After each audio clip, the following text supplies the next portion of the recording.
Hello friends, मैं रिचा स्वागत करती हूँ आपका अपने यूट्यूब चैनल चटपटी रिचा में। आज हम बनाएंगे ब्रेड पकोड़ा। बारिश का मौसम हो या सर्दियों की शाम, गर्मा गर्म चाय के साथ ब्रेड पकोड़े मिल जाए तो मज़ा ही आ जाए। यह एक ऐसा स्नैक्स है जिसे मेहमानों को सर्व करने के अलावा आप बच्चों के टिफिन में भी रख सकती हैं और इसे सिर्फ 30 मिनट में बनाकर तैयार किया जा सकता है। तो चलिए इसको बनाना शुरू करते हैं।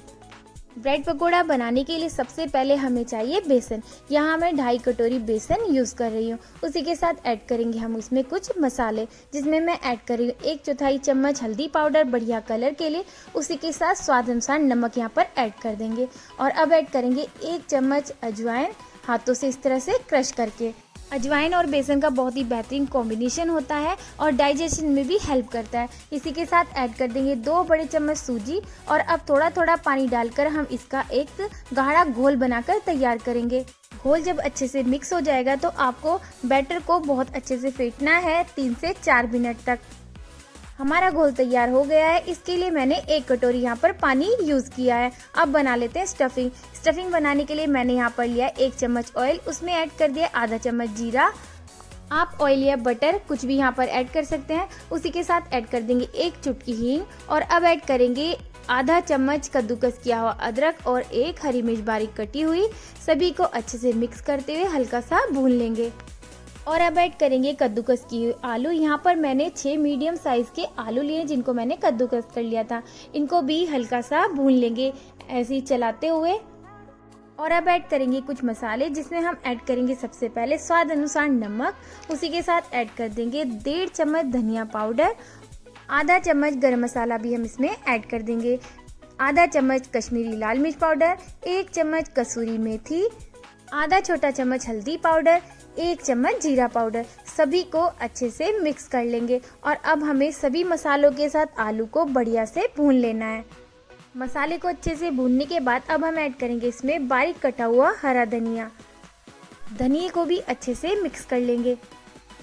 यहाँ हमारी स्टफिंग बनकर बिल्कुल तैयार है। इसको निकाल लेते हैं एक प्लेट में और उसको कर लेते हैं थोड़ा सा ठंडा। यहाँ हमारे घोल को हो गए हैं रेस्ट करते हुए लगभग 10 मिनट। अब इसमें ऐड करेंगे हम आधा चम्मच बेकिंग पाउडर। बेकिंग पाउडर ही हमें यहाँ पर ऐड करना है, बेकिंग सोडा ऐड नहीं करना है। उसी के साथ ऐड कर देंगे 1 चम्मच ऑयल। इनको भी अच्छे से मिक्स कर लेंगे। घोल की कंसिस्टेंसी चेक करने के लिए 1 चम्मच को इस तरह से डिप करेंगे और उसको पलट कर देखेंगे। अगर घोल इसमें अच्छे से सेट हो रहा है तो हमारा बैटर मतलब अच्छे से बन चुका है। यहाँ पर हमें चाहिए ब्रेड। अब यहाँ पर मैंने लिए सैंडविच ब्रेड, आप कोई भी ब्रेड ले सकते हैं।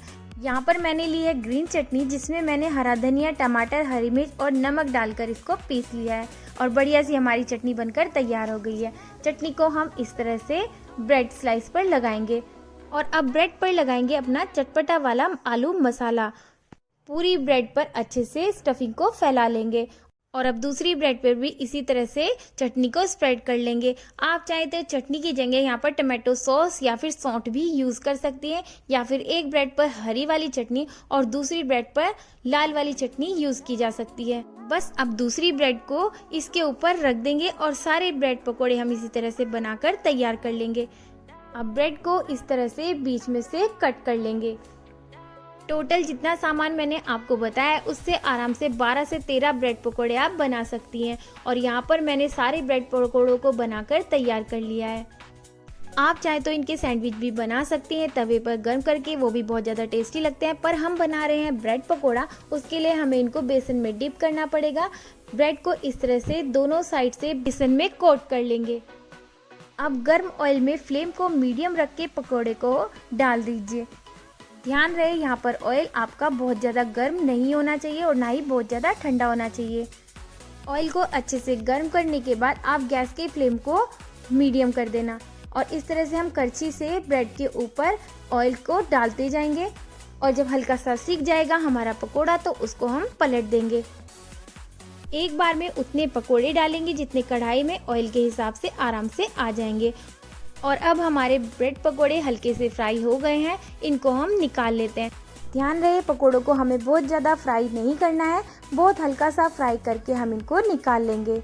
हल्का फ्राई होने के बाद पकोड़ों को निकाल लेंगे और अच्छे से ठंडा होने देंगे। यहाँ मैंने ब्रेड पकोड़ों को इसी तरह से फ्राई कर लिया है। पकोड़े अच्छे से ठंडे होने के बाद अब हम इनको दोबारा से फ्राई करेंगे। अब हमें गैस का फ्लेम हाई रखना है। हाई फ्लेम पर हम इनको फ्राई करेंगे। इससे पकोड़े हमारे बहुत ही ज़्यादा क्रिस्पी बनेंगे और अब एक बढ़िया सा गोल्डन कलर आने तक हम पकोड़ों को फ्राई कर लेंगे। आप चाहे तो थोड़ा पहले भी पकोड़ों को इस तरह से फ्राई करके रख सकती हैं और जब आपको खाने हो तो दोबारा से फ्राई करके इनको गर्मा गर्म सर्व कर सकती हैं। और यहाँ हमारे पकोड़े में अच्छा सा गोल्डन कलर आ गया है, क्रिस्पी भी बहुत अच्छे से हो गए हैं। इनको हम निकाल लेते हैं और चलिए अब कर लेते हैं इनको सर्व। यहाँ मैंने पकोड़ों को सर्व किया है हरी चटनी और टमाटो सॉस के साथ। अब पकोड़ों के ऊपर हम ऐड करेंगे थोड़ा सा चाट मसाला, इससे बहुत ही अच्छा फ्लेवर आता है। और अब हम ब्रेड को करते हैं कट। ब्रेड को इस तरह से कट कर लेंगे और देखिए कितना बढ़िया सा हमारा ब्रेड पकोड़ा बनकर तैयार हो गया है। फ्रेंड्स, आपको मेरी रेसिपी कैसी लगी मुझे ज़रूर बताना। अगर आपको मेरी वीडियो पसंद आई हो तो प्लीज़ लाइक, शेयर और subscribe my channel. Thanks for watching my video. Have a good day. Enjoy कीजिए इसको अपनी फैमिली के साथ। Bye bye.